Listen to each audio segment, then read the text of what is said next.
En 825, Al-Khawarizmi écrit un ouvrage pour présenter la numération indienne de position dans le monde arabe et les opérations qui vont avec. Dans ces opérations, donc, il y a l'addition, la soustraction, la multiplication par 2, qui ont déjà fait l'objet d'autres vidéos. Et là maintenant, je vais vous présenter la division par 2, donc ce qu'il appelle la médiation. Nous allons commencer par un exemple simple. Donc, supposons qu'on veuille diviser 846. Donc j'écris 8 centaines, 4 dizaines, 6 unités, et que je veuille les diviser par 2. Alors, Al-Khwarizmi nous propose de commencer par la droite. On verra pourquoi tout à l'heure. Mais dans un premier temps, donc, faisons comme il a dit. Donc j'essaie de diviser 6 par 2. Donc je sais que ça fait 3. Je veux diviser 4 par 2. Ça fait 2. Je vais diviser 8 par 2. Ça fait 4. Et le résultat est immédiatement 423. Donc 846 divisé par 2, ça fait 423. Alors bien sûr, vous avez compris que si c'était simple, c'est parce que tous les nombres choisis, dans ce nombre choisi de 846, tous les chiffres étaient pairs.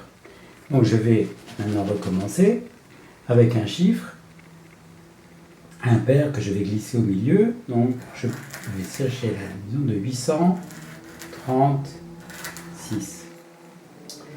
Donc je commence comme tout à l'heure, donc je sais diviser 6 par 2, ça fait 3.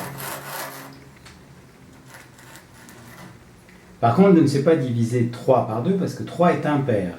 Donc que nous dit Khwarizmi? Il nous dit, vous enlevez donc 1, donc de 3 moins 1, ça fait 2. Vous avez donc un nombre pair que vous pouvez diviser par 2. Donc j'ai 2 que je peux diviser par 2. Ce qui fait 1, et vous rajoutez 5 à la position inférieure, donc ici aux unités. 5 et 3 qui font 8. Et je continue, 8 c'est pair, je peux le diviser. 418. Donc la division par 2 de 836, ça donne 418. Et donc, le fait de calculer ainsi, ça permet effectivement d'être toujours dans la méthode d'effacement préconisée par Al-Khwarizmi. Maintenant, que se passe-t-il si, au lieu d'avoir un chiffre impair au milieu, je me donnais un chiffre impair dans les unités? Et là, c'est là où est la petite complexité qui fait que dans le document d'Al-Khwarizmi, la division par 2 est traitée un petit peu à part. Maintenant, donc on va prendre l'exemple de 825. Donc 825.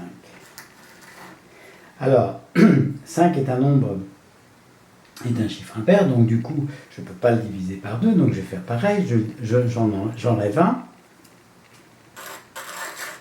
ce qui fait 4, et je le divise maintenant par 2, ça fait 2. Sauf que je n'ai pas de position inférieure. Et dans le livre d'Al-Khwarizmi, donc, lui, il propose de passer en minutes secondes. Donc, du coup, là, ça, ce sont des degrés. Des minutes, il y en a 60. Divisé par 2, ça fait 30. Et je continue. Donc, 2 divisé par 1, là, j'ai pas de problème. 8 divisé par 2, j'ai pas de problème, c'est pair, 412.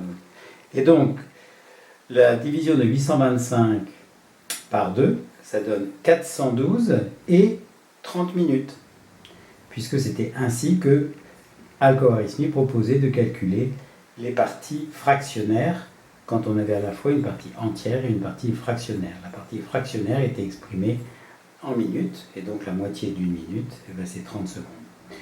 Donc, et la moitié d'une heure, c'est 30 minutes. Donc 412 et 30. Et voilà comment on écrit le résultat de 825 divisé par 2. Ce qui est un peu compliqué, mais il faudra attendre le développement des mathématiques et de l'arithmétique arabe pour que soit proposé que les décimales viennent à la suite dans une logique entièrement à base 10.